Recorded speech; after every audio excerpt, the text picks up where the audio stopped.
crees tú que, o cómo creéis que todos estos cambios socioeconómicos van a tener lugar en esta nueva era? Ya. Bueno, pero igual, para eso es importante hablar de dónde venimos, ¿no?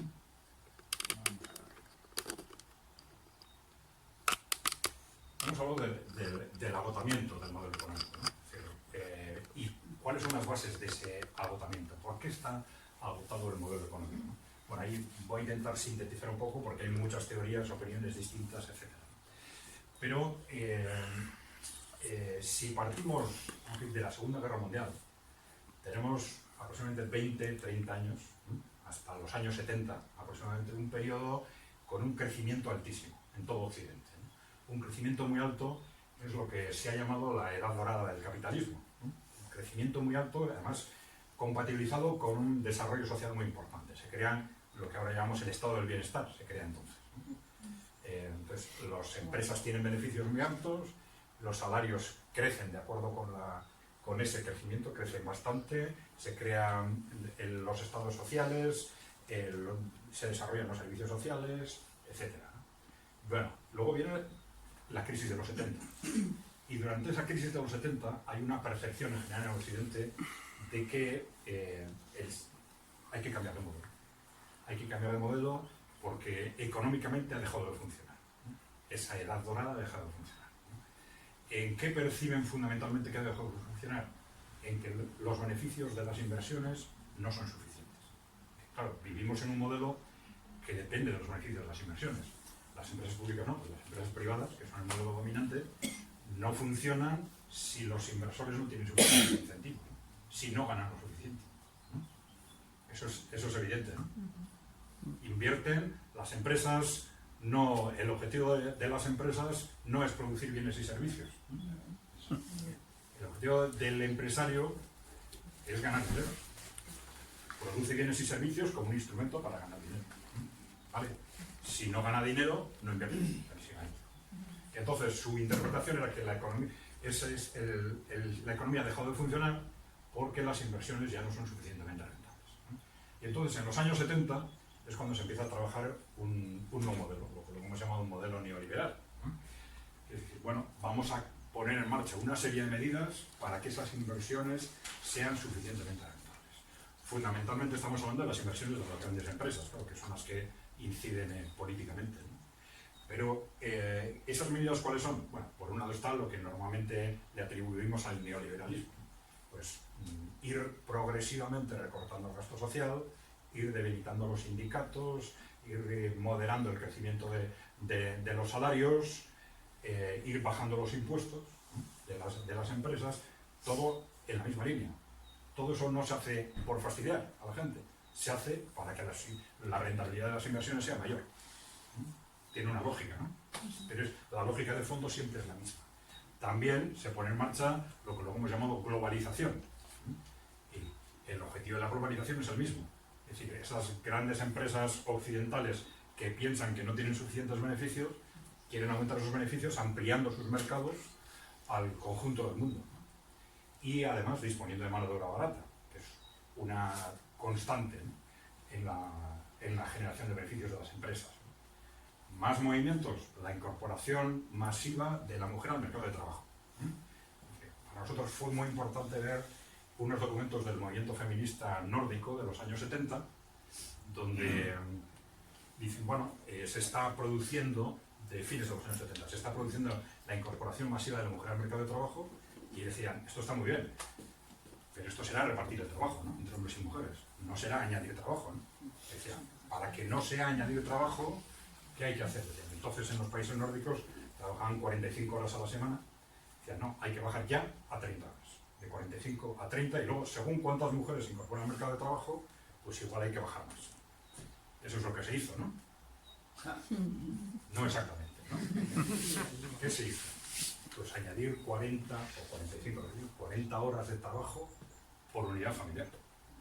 Y hemos estado durante generaciones pensando, es que con el avance tecnológico esto es estupendo porque vamos a trabajar cada vez menos, y estamos trabajando cada vez más. Claro, sobre todo ¿quién? Pues cientos de millones de mujeres que han estado trabajando 80, 90, 100 horas a la semana sin que nadie diga nada. Claro, el trabajo doméstico es un trabajo productivo como cualquier otro, ¿no?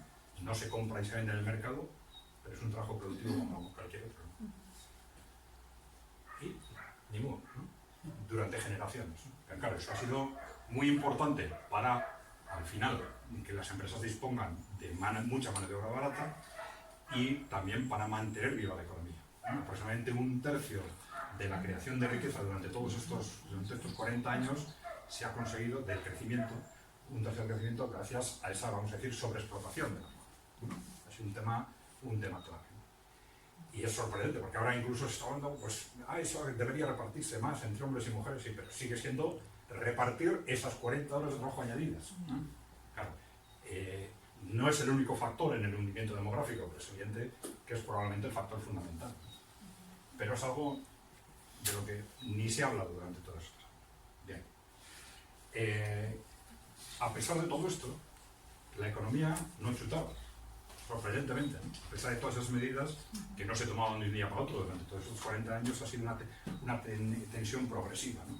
Privatizar el sector público empresarial, recortar gastos de ser posible, bajar los impuestos de las empresas, debilitar los sindicatos, todo en la misma dirección, ¿no?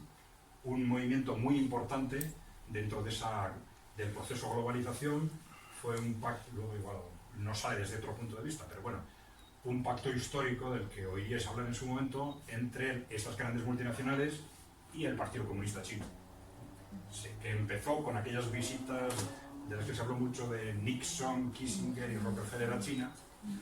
Se reunieron con los dirigentes del Partido Comunista Chino y entonces ponen en marcha un proceso, por un lado una especie de alianza contra la Unión Soviética y por otro lado lo que ha sido una base fundamental para el desarrollo de China por un lado. China lo ha aprovechado, ¿acuerdan? Pues las multinacionales europeas occidentales van a invertir sistemáticamente en China y esto para China ha sido fundamental porque lo han aprovechado muy bien para conseguir una industrialización rápida y para las multinacionales pues también porque han ampliado los mercados y han conseguido la mano de obra barata que buscaban, ¿no? Siempre detrás de ese beneficio. Bueno, pues a pesar de todo eso, la economía avanzaba a un ritmo mucho más bajo que el de la época de posguerra, ¿no? Y ha habido otros elementos que en el ámbito financiero se han utilizado para ir resolviendo los problemas que teníamos en la economía. Por un lado, tenemos las medidas que se adoptan en Estados Unidos en el ámbito de la moneda, rompiendo la relación del dólar con el oro. Esto es algo que a mucha gente le llama mucho la atención porque parece cosa de la Edad Media, pero no lo es, ¿no? Hasta el año 71, todas las monedas tenían de forma directa o indirecta relación con el oro. Es decir, había un compromiso directo o indirecto de los países de que tú puedes utilizar mi moneda y cambiarla por oro cuando quieras. En la última fase era un compromiso indirecto porque se hacía siempre a través del dólar. Ese compromiso del dólar se rompe en el año 71 y ahí, a partir de ese momento, nuestros países quedan libres, primero Estados Unidos y indirectamente todos los demás, quedan libres para emitir todo el dinero que quieran. Porque hasta entonces no podían hacerlo por ese compromiso de cambiar monedas por oro, tenían que tener oro que soportara esa emisión de monedas, ¿no? A partir de ese momento, las posibilidades de emitir más monedas es libre. Con lo cual, a partir de ese momento, nuestras monedas se dice que son fiduciarias, de confianza. Confiamos en que los gobiernos o los bancos centrales no van a abusar de esa posibilidad. Luego lo han hecho sistemáticamente. Y eso se ha utilizado para impulsar el crecimiento y para impulsar la deuda. Entonces, ese crecimiento que no acaba de despegar se ha intentado alimentar constantemente con deuda. ¿Qué pasa con la deuda? En principio, la economía se mide en base a la producción y venta de bienes y servicios, ¿no? Los bienes y servicios que se producen y se venden, ¿no? Si yo utilizo en principio mi salario, yo soy un trabajador asalariado, si utilizo mi salario para comprar bienes y servicios, estoy contribuyendo al PIB a través de esa compra de bienes y servicios. Si pido un préstamo en el banco, además de mi salario, gasto lo que he pedido en el banco, ¿no? Gasto comprando más bienes y servicios. Si eso se hace en el conjunto de la sociedad, que se sube el nivel de préstamos, el nivel de deuda, eso es impulsa el PIB, la producción hacia arriba. Se compran más bienes y servicios y se producen más bienes y servicios. Fenómeno. Entonces, en cualquier momento, aumentar la deuda es impulsar la economía hacia arriba. Pero ¿cuál es el problema de la deuda? Que pagarla. Que hay que pagarla. Que hay que pagarla y hay que pagar los intereses. Entonces, ¿qué pasa? Que en el momento en que hay que pagar los intereses, yo ya no puedo utilizar mi salario para comprar bienes y servicios. Una parte de mi salario lo tengo que utilizar para devolver la deuda y los intereses. Claro, si esto pasa en el conjunto de la sociedad, ¿qué pasa? Pues, ¡pum!, el PIB hacia abajo, crisis.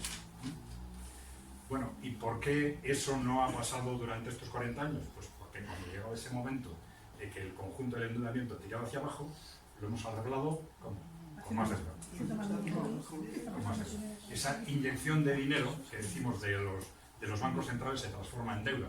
¿Eso cómo se hace? Pues los bancos centrales le dan ese dinero a los bancos y los bancos lo utilizan para dar créditos a las personas. Entonces, hemos estado 40 años alimentando la economía en base a un crecimiento constante. Y así todo, el rendimiento de la economía no ha sido bueno. Tenéis, durante el periodo de posguerra estábamos creciendo alrededor de un 4% anual. Esto es un cuadro de productividad que al final es la referencia más directa del crecimiento de la economía.